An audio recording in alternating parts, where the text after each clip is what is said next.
Oke, selamat sore adik-adik semuanya. Selamat sore, Pak. Apa kabar kalian? Sehat-sehat semuanya? Sehat, Puji Pak Tuhan, Guru. sehat, Pak. Sehat ya? Oke. Nanti tolong isikan absen di WA. Nanti setelah ini kalian bisa kirimkan tanda kehadiran kalian di WA grup kelas ya. Ya, Pak. Nah, jadi sebelum kita memulai pelajaran ini, saya meminta Indra untuk memimpin kita dalam doa. Pak Guru dan teman-teman semua, sebelum kita mengawali kegiatan kita pada sore hari ini, saya akan memimpin doa ini sesuai dengan agama kepercayaan saya, yaitu Kristen Katolik. Marilah kita berdoa dalam nama Bapa. Selamat sore Allah Bapa dalam kerjaan. Kompetensi dasarnya menganalisis struktur dan kebahasan teks editorial. Nah, indikator pencapaiannya menganalisis struktur teks editorial. Nah, tujuan pembelajaran yaitu melalui pendekatan saintifik, peserta didik dapat menganalisis struktur teks editorial dengan tepat. Siapa yang sudah mengetahui apa itu pengertian teks editorial? Kali lalu. Ayo silakan, Anaci. Jadi teks editorial adalah teks tulisan yang ditulis oleh redaktur utama dari suatu media yang berisikan tentang pandangan umum, pendapat tentang kejadian yang sementara itu di tengah masyarakat. Oke. Terima kasih Anaci, baik sekali. Jadi struktur teks editorial ini terdiri dari 3 bagian saja. Pengenalan isu, argumentasi, dan penegasan ulang. Nah, di dalam bagian pengenalan isu ini, dari tim redaksi itu memberitahukan kepada kita tentang sebuah isu. Nah, jadi dia perkenalkan nanti isu apa yang dia mau bahas. Misalkan dia mau bahas COVID, berarti di awal paragraf tulisannya itu dia akan membahas isu tersebut. Dia akan membahas isu tersebut. Nah, itu untuk mengenalkan isu kepada pembaca. Terus yang kedua, bagian kedua ini penulis atau redaksi akan menuliskan opininya yang berupa argumentasi, pandangannya yang berupa argumentasi. Nah, bukan hanya sekedar opini, tetapi argumentasi. Artinya bahwa pandangan-pandangannya itu disertai dengan bukti atau fakta. Jadi dia menyodorkan data-data, fakta-fakta yang terjadi di lapangan mengenai isu yang sedang diperbincangkan itu, nah, untuk mendukung pandangan redaksi tersebut atau penulis tersebut. Nah, yang ketiga, di bagian akhir tulisan sebuah teks editorial itu biasanya penulis menaruh sebuah saran atau kesimpulan terhadap isu yang sedang diperbincangkan itu. Oke, sampai di sini sudah mulai paham atau belum? Sudah, Pak. Sudah, Pak. Sudah. Oke, mungkin ada pertanyaan mengenai struktur teks ini. Kalau Ya ada, Pak. belum, tidak ada, kita lanjut. Sekarang kalian perhatikan contoh teks editorial di bawah ini. Bisa kelihatan dengan jelas? Sudah Pak, bisa. Oke, saya berikan kalian waktu untuk membaca teks ini. Oke, Angela Seran, silakan membacanya. Paragraf 1 dan 2, silakan. Jangan hanya bergantung pada vaksin. Langkah pemerintah dalam membentuk tim nasional percepatan perkembangan. Tuh, Ana. Kedua, keberadaan tim tersebut juga berpotensi berbenturan dengan tugas konsorsium riset dan Desember 2020 dengan penyesuaian. Oke, terima kasih banyak Ana. Dengan Angel. Nah, ini adalah pembahasannya. Jadi di paragraf pertama itu ada pengenalan isunya.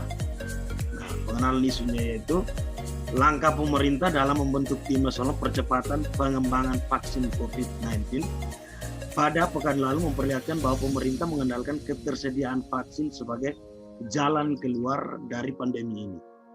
Tim yang terdiri dari sederet menteri, lembaga riset perguruan tinggi, badan pengawas obat dan makanan atau BPOM akan bertugas hingga 31 Desember tahun depan. Nah, di paragraf awal ini redaksi memperkenalkan isu apa yang akan dibahas. Yang dibahas ini apa? Tentang vaksin, tentang percepatan atau pengembangan vaksin, pengembangan vaksin yang akan dibahas pada isu kali ini. Nah, terus yang paragraf berikutnya merupakan argumentasi, argumen atau pendapat yang disertai dengan fakta. Nah, di situ dikatakan ada beberapa fakta, misalkan kebijakan pemerintah, tugas dan fungsinya dapat tumpang tindih dengan Komite Penanganan COVID, Pemulihan Ekonomi Nasional yang sudah dibentuk oleh. Jadi di bagian akhirnya ada penegasan ulang.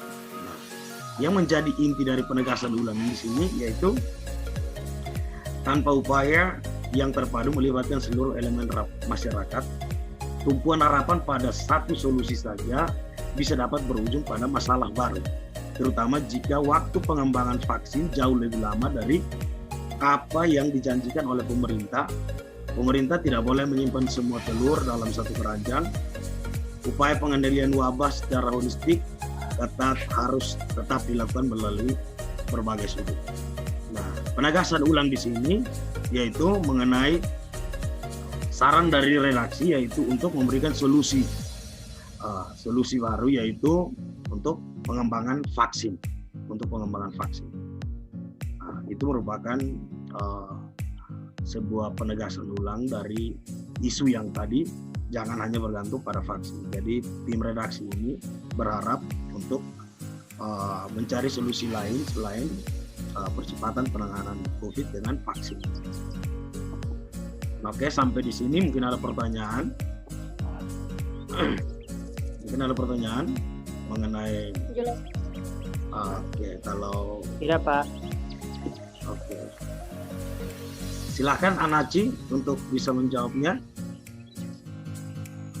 Baik Pak, jadi struktur yang terdapat dalam gonjang-ganjing Omnibus Law harus segera berakhir ini. Yang pertama, pengenalan isu. Pengenalan isu itu terdapat di paragraf pertama, yakni bahwa sejak Undang-Undang Cipta Kerja atau Omnibus Law disahkan oleh DPR RI, tampaknya sudah ada permasalahan yang muncul di negeri ini. Ini semua dimulai dengan timbulnya hoaks atau berita palsu dan versi tentang undang-undang tersebut di media sosial. Omnibus Law ini tidak segera diatasi, maka ditakutkan akan menimbulkan polemik yang lebih besar lagi. Sekian, Pak. Oke, terima kasih Anaci. Oke, terima kasih. Mungkin ada yang lain lagi? Ingin saya bertanya sedikit. Menurut kalian yang menjadi inti dari penegasan ulang pada kalimat pada paragraf terakhir itu, penegasan ulangnya itu yang tepatnya pada kalimat yang mana? Saya Pak. Oke, siapa? Indra? Ya Pak. Oke, silakan Indra. Yang untuk penegasan ulang itu terdapat pada paragraf 10, yaitu dari kalimat intinya kalau masalah Omnibus Law ini tidak segera diatasi, maka ditakutkan akan menimbulkan polemik yang lebih besar lagi. Terlebih saat ini pemerintah pusat sedang fokus kepada penanganan pandemi COVID-19 yang sejauh ini masih terus menimbulkan tren kenaikan. Oke, baik sekali. Makasih banyak Indra. Sama-sama Pak. Oke, siapa yang bisa simpulkan pembelajaran kita? Jadi simpulan dari pelajaran kita siang ini adalah yang pertama, teks editorial itu adalah tulisan yang ditulis oleh redaktur utama media yang berisikan tentang pandangan umum atau juga pendapat atau reaksi mengenai suatu peristiwa yang sedang terjadi atau hangat yang ada di masyarakat. Contohnya saat ini itu adalah kontroversi dari Undang-Undang RUU Cipta Kerja dan juga pandemi COVID-19. Nah, tujuan dari teks editorial ini adalah untuk mengajak para pembaca untuk berpikir tentang isu tersebut. Dalam teks editorial terdapat 3 struktur. Yang pertama adalah pengenalan isu.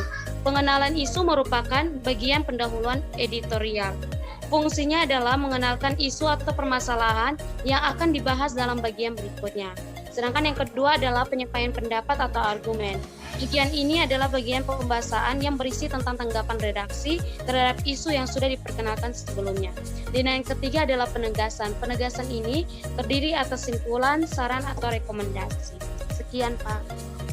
Jadi nanti pelajaran berikutnya kita akan membahas mengenai kaidah kebahasaan dari teks editorial.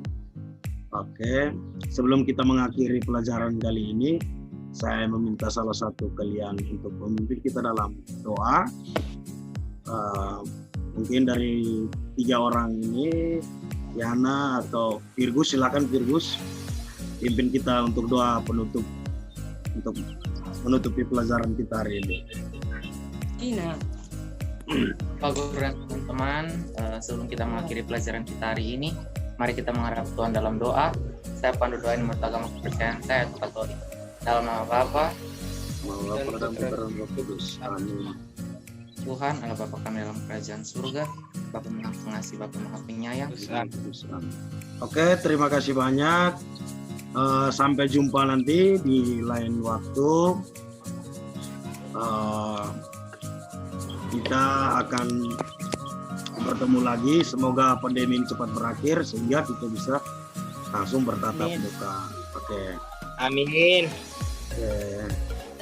Amin. Saya pamit. Terima kasih, Pak. Ya. Terima kasih, Ya, Pak. sama-sama. Terima kasih, Pak. Oke.